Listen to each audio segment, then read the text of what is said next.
Hello, I'm Dr. Kirby Thompson, licensed naturopathic doctor, owner and operator of Wildflower Wellness. And today we're here for Dr. Kirby's Pick, August 2022. And our focus this month is on an angelica herb, actually an herb species of which we have taken two types of plants. Angelica sinensis and Angelica archangelica. Now, these are from the same family, but they are two very different herbs. So it's just very interesting, I think, how, even in your own family, how two siblings, even two twins, can look very similar and have very, very different actions, personalities, and that types of thing. And it's the same thing in the plant world. So let's begin. Angelica archangelica and Angelica sinensis. Now, let's start with Angelica archangelica. I've got a few quotes for you today. I just love listening and reading about these different herbs and how they've been used in the past. And some of that's very relevant today. Some of them have research studies, and some of them the studies just haven't caught up with yet. But remember, if you're using an herb for 3,000 years and it's been good for something, then it's probably good for that thing. Why is how they do research, right? They want to make it bigger, better, stronger, faster. They want to find out everything. And so do I. That way I can help you. Because what are we here for anyway? Correct. So, Angelica archangelica. This was very interesting. Back in the day, this herb was used a lot in Northern Europe. Used a lot in Northern Europe. And a quote from the textbook of natural medicine is that this herb was known in Northern Europe as a protection against contagion, for purifying the blood, and for curing every conceivable malady. It was believed to be a remedy for poisons and all infectious maladies. That's pretty powerful stuff. The textbook of natural medicine also states that Angelica was revealed in a dream as a cure for the plague. Now, I don't know how that worked out for people, but you can look that up. But I just think that's very interesting. Now, Angelica archangelica, it's actually packaged as a digestive aid and detox under herbalist and alchemist. But it also can be used for many other things, lymphatics, detox, especially bladder. But in the literature, it's used for indigestion, upset stomach, and gas, which is why herbalist and alchemist has that package for that. Smoking cessation, very interesting. Pleurisy, now that, remember, has to do with the lungs. And respiratory phlegm, which I think we have used that for that, in conjunction with other herbs. Bronchitis, excessive nighttime urination, which is very interesting, and decline in memory and thinking skills, and RA. Now, the RA, it's very interesting the more information you have, some of which is associated with gut inflammation, right? So, digestive stomach irritation, yada, yada, yada. RA, what is RA? It's an autoimmune disease. And so, the more inflammation you have, the greater the impact of that RA on the body can be. Yes. And so remember, your herbals, they have many roots and many fingers. That's what it is. Many fingers into many things. And they work quite well. Excessive nighttime urination is actually one of our posts this month. There's actually a research study that shows that Angelica archangelica, as packaged in this particular product called Saga Pro maybe here. Not that I have no commercial or any kind of monetary ties with that company. I just think that's a great packaging of that herb for the purpose of nighttime urination. I mean, that's their marketing. That's what they're doing it for. And so they have this study that's been done that shows that the amount of urine to be held by the bladder could be increased and with taking this herb and decrease urination per sleeping hour in comparison to placebo. And where placebo is, we're giving you something fake. So in comparison to that, it's great. And the study says, and I quote, suggested a beneficial effect in individuals with a decreased nocturnal capacity, which warrants further study. So this was great. Now, there are a lot of other things that can cause nighttime urination that are quite serious. So if you're just using this herb or taking this herb with a bunch of prescriptions, I don't know that it's going to be as effective.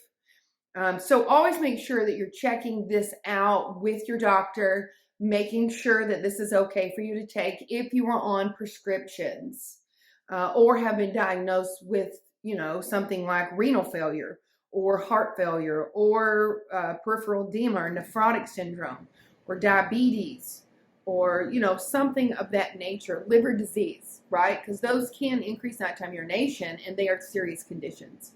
So just make sure that your doctor is aware and see if just check it out. See if it's an okay idea. I know I always like to experiment with some things. Now, of course, like a lot of herbs, archangelica has shown to have antibacterial, antifungal, antiviral, anti-tumor effects and is liver protective. Well, of course. If you have irritation in your bladder from other conditions or other problems or you're postmenopausal and those people tend to have those bladder conditions, then, you're going to have some immune issues down there, inflammation, perhaps some bacteria. This could possibly help. Absolutely. Angelica sinensis. That's our next herb. So Angelica sinensis, this is the Chinese version. There's actually a Japanese, just like there was a European, and it is called Angelica acutiloba. And I know that I have the East Tennessee pronunciation of that. So do excuse me if I hurt someone's ears. But if this is very interesting, the two species, both the Japanese and Chinese, tend to have very similar therapeutic effects. Although it is interesting to note that in China, now this was years ago, in China, the Japanese Angelica is thought to have no therapeutic value whatsoever, and that the Chinese Angelica in Japan is thought to have no therapeutic value, right? Experimentally, both species exhibit very similar therapeutic effects. So each country's claim to produce a superior dongui appears to be based more on emotion than scientific investigation. That is so funny. And I am from Upper East Tennessee. I do live in Mississippi, and we would call that a peeing contest, right? Right? You know what I'm talking about. That's in our post. So we all do that with a lot of things, but we have to get past that. And we have to take a look at the actual herb. The actual herb is fabulous. Now, it is used in Chinese medicine. I love the way the Chinese medicine describes herbs, right? I just love it. So they apply a taste to each herb. And each taste actually has a function in the body. And each herb actually enters an organ, right? Or many organs.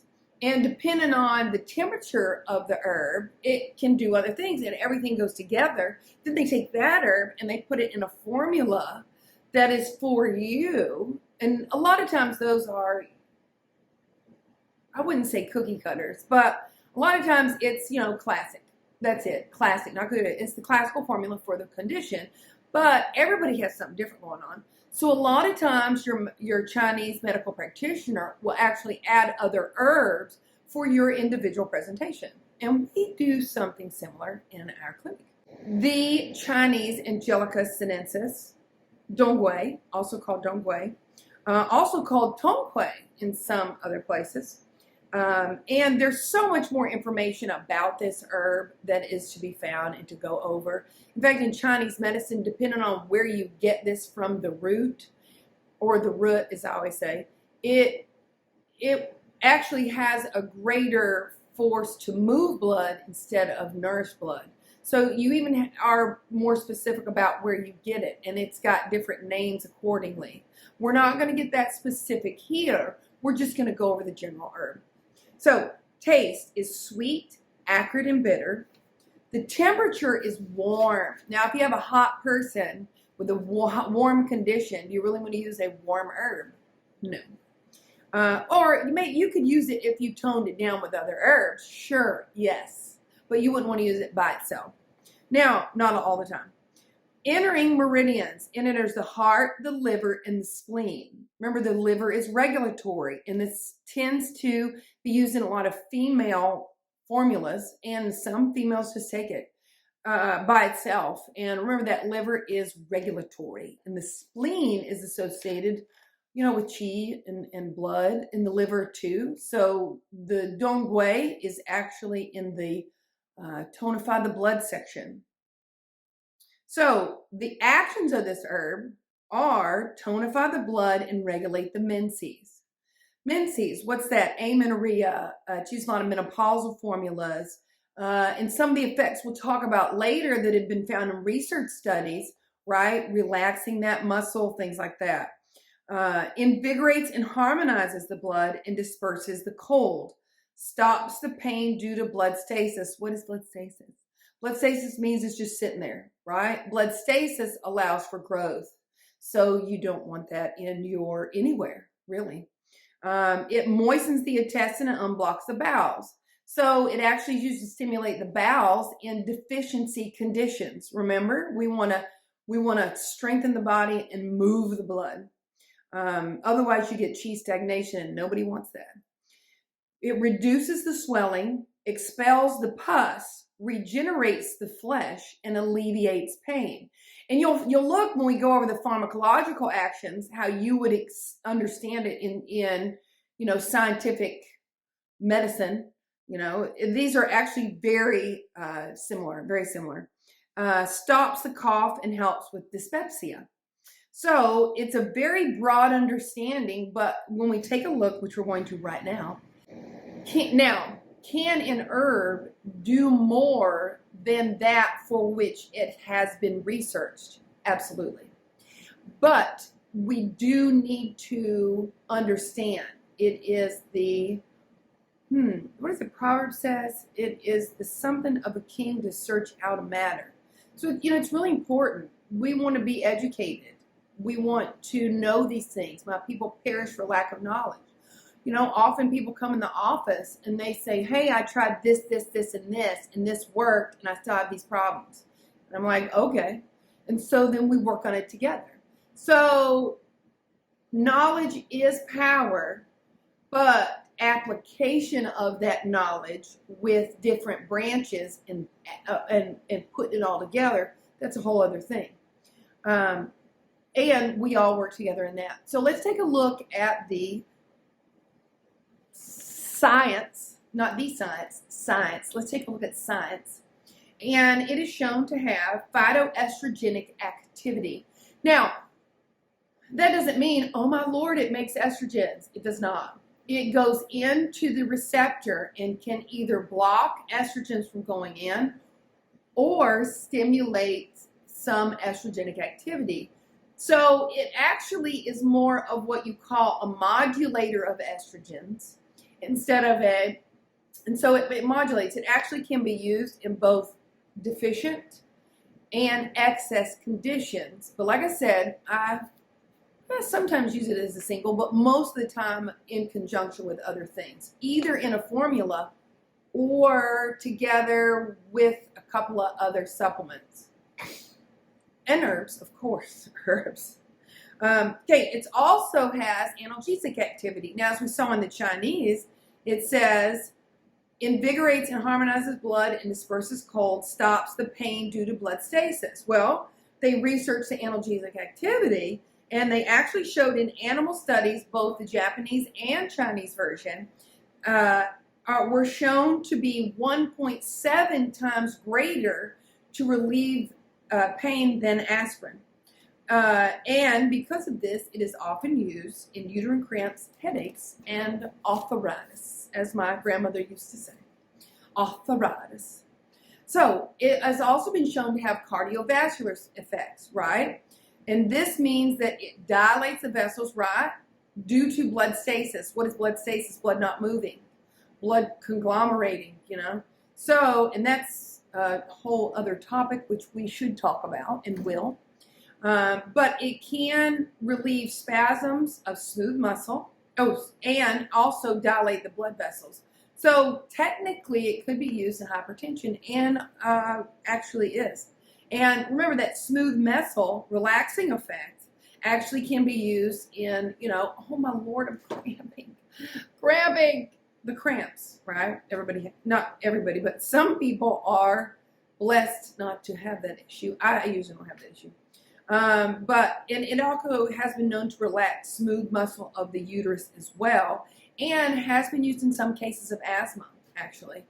Now remember, there's a clinical, especially in Chinese medicine, there's a clinical presentation that you would use that for that condition, right? And it's usually used in conjunction with other things. Now, it has been shown to have an anti-allergy and immunomodulating activity. Now, what does that mean? So allergy is a couple of things. Let's say you have a skin reaction to something and it causes this redness on your body and it just won't go away, like here, say, right? So you could be having an IgE response. IgE responses are usually associated with anaphylaxis, you know, stuff like that, but also associated with allergies in general. Anti-allergy and immunomodulating activity. So it has been shown to be associated, it can decrease antibodies associated with allergies. And because of the Chinese medicine in me, I always think of, if you have a skin problem, strengthen the blood. Well, this has been shown in studies, it may help. It also has been shown to have to affect the immune activity of the person, and is associated with stimulating white blood cell activity. Now, white blood cell activity also means increasing or affecting, right, the different chemicals that are released from that white blood cell, which really can affect things like infection, tumors, cancers, and things like that. As well, it's shown to have antimicrobial activity. The sinensis, particularly the sinensis here, has been shown to have, that's the Chinese version, shown to have activity against gram-negative and gram-positive bacteria. And it has been shown to be antifungal and antiparasitic. Again, it just depends on what you're doing, right? I remember when I was taking classes in school, especially my naturopathic medicine classes, and Dr. Sorensen, she's spectacular. She had these lists of stuff, and it was like in half the herbs, antimicrobial. I'm like, how am I supposed to remember that? Right? But it's important to remember it does have that, but do you have that presentation for that? We'll find out. Anyway, if you love this, please like it. We love y'all. And let us know what we can, talk about for you. Like, share, and follow our pages. We are on YouTube, Facebook, Instagram, and I think we tweet. I do believe we tweet. If you need a naturopathic doctor or acupuncturist, we'd love to have you come in. And if you have some questions, just give us a call and visit us online. 601-287-3837, www.wildflowerwellnessllc.com. We look forward to seeing you, and we pray you have a great month.